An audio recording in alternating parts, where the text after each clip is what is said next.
nakita niya. Kumusta Sabi- tayo, bossing? Ano masasabi sa atin? Wala naman, ito lang. Ito sa kayo. Okay, reset lang. Eh, yan namin. Ito yung nagko-computer kasi. Walang hito. Overuse. Ito. Kaka-space yan eh. Oo. Okay. Siya ang nanonood sa inyo. Pero ito, madali lang to pagka overuse o tendinitis. Siyempre, alam nyo naman yung daily routine nyo. Maya kayo space na space. Pag nasa computer kayo, nasa haplusin nyo to, painitin nyo lang to.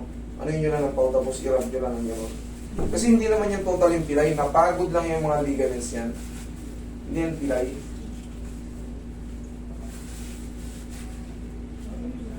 Makinig pa ko eh. I-rest nyo lang to, tapos siyempre, computer is like pagka yan ang trabaho mo, talagang habang buhay kang magpo-computer, kahit retired ka na, mamimiss mo yan. Believe it or not. Lalo sa era ngayon. Computer age. Pero pag mga 10-90s na, hapusin nyo lang yan. Tinuturo ko na ito mga ganito para hindi na kayo po, kahit yung mga simpleng bagay lang, pupunta lang kayo sa, hindi na kayo pupunta sa mga ganito. Sa bahay pa lang, ayos na. Irarap nyo lang yung paiinitin nyo lang yan. Tapos, konting pectus. Isa kong gagawa niya. Hindi, pwede naman ganunin ni Sarya, no? Sarili. Left and right, oh. Di ba? Kabilaan. Oo. Pwede na yun. Pwede naman yun. Pagod lang yun. Gamit na gamit yung ano eh, space eh.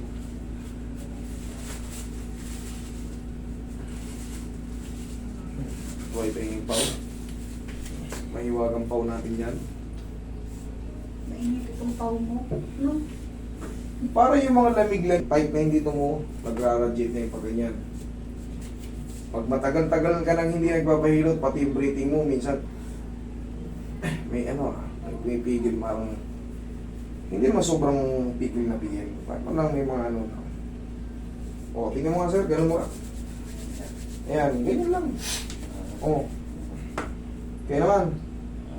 Okay. Tapos yung likod, naglalagay ko ng kwan.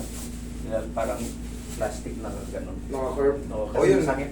yun ang mga, pero mag-iingat kayo sa gano'n ha. Hindi lahat natitreatment doon kasi minsan, yung mga buto natin, very, kumbaga, tight yung mga ano, manipis na yung mga dis. Pag binigla nyo katawan doon, magre-react ng matindi yun. Lalo lang kayo magbilay. Yung mga sumusubok noon, dapat kailangan na-instruct ng maayos. Unti-unti. Hindi mo yung bibiglang higaan siya ng ano. Lalo kung hindi ka flexible. Kung katawan mo parang brusko, matigas, hindi mo pwedeng ano, mararapture yung mga may itong tayo tinatawag na longitudinal ligaments niya sa spine. Very careful tayo. Tanggalin mo muna ito, sir. Yung mga ligaments na naka sa ano. Kaya, pwede naman yun, pero unti-unti. Lalo kung umiidad. Relax na. Totoo si mami. Eh kasi, Naglalambing na, no? Ilan taon ba si sir? bata pa. Bata pa yan. Hindi kang pagpinilin. Ako rin eh. Bata pa rin ako. Pero Dito harap. isip bata pero 39 na ako. Ang bilis ng panahon. Parang 23 lang yung isip ko eh.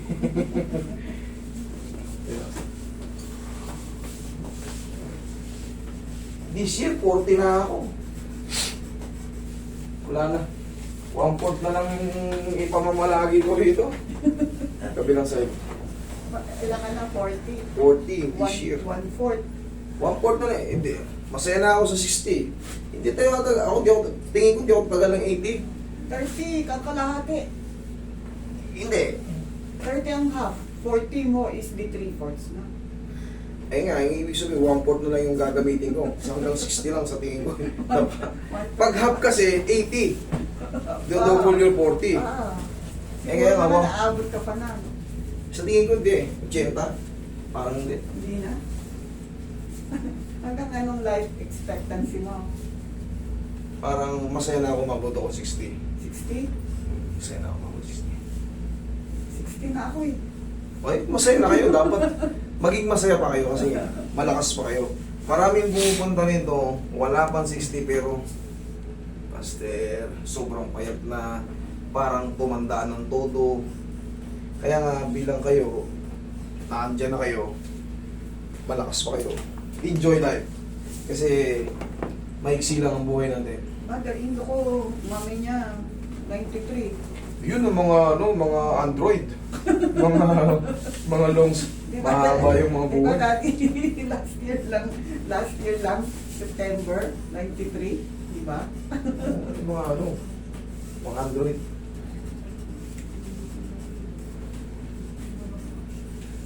Basta ako lumagpas ako sa system, masaya na ako. Ano na ako nun? Kumbaga, grateful na ako. Bonus na lang yung ano.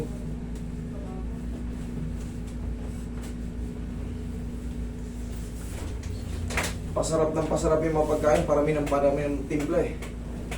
Oo. Tsaka na lang milk tea ngayon kung ano-anong chemicals na yun. Iba, nabibisto na kung anong chemicals, mga hirang na yun. French fries nga, dati-dati, masaya na tayo kasi nang nakalagay, di ba? Yan, iba na. Pati sa mantika, may mga ano, iba. Pati mantika. Yung ibang mantika, may lasa. Ano ba? Oo. Balik na ako sa coconut oil. Yun pinakasyo. Vegetable oil. Coconut oil. Yan ang Sabi kasi. nila yun. Kahit ulo. Kaya di mo ano yun eh. Tabi may gold mo sir. Pag-isot yan.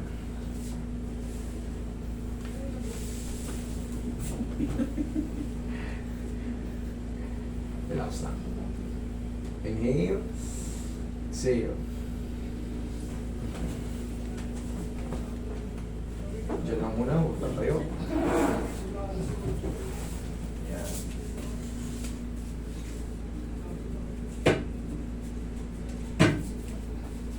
Pansinin niyo yung tuhod niyo pag na-aplusan ng pau. Parang angga-angga ang ilakad. Kaya nga, pansinin mo. Tsaka yung sakong, hindi ko nasabi sa yung sakong ko. Lahat ako na yan. Kasama na yan dun sa ano, Kanina. dun sa mga ankle joint. Kasama na yan dun pag hinata. Madalas ito sa akin. Napansin ko nung tumatanda ako, ito. Tapos i-effect dito sa may balik. Joint, puro joint yung binanggit mo eh. Lahat, that's normal. Because of tinatawag na degeneration, aging. Minsan ito, ngayon ito. Pero nitong nakaraan, ito. Pag sa bahay, pag alam nyo naka-tiles kayo sa bahay, huwag kayo magpaa. Nangingilo yan sa malamig. Huwag kayo magpaa. Kahit pa paano mag-chinelas kayo mga pambahay dun. Tandaan nyo yan, lalo sa morning, yung mga tiles natin, tapos naka-aircon tayo, ang lamig ng mga tiles. Huwag kayo magpaa.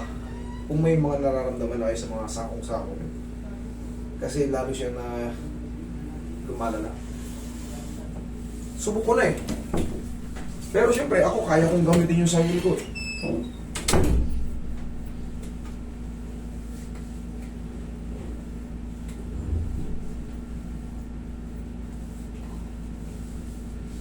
Okay, sir.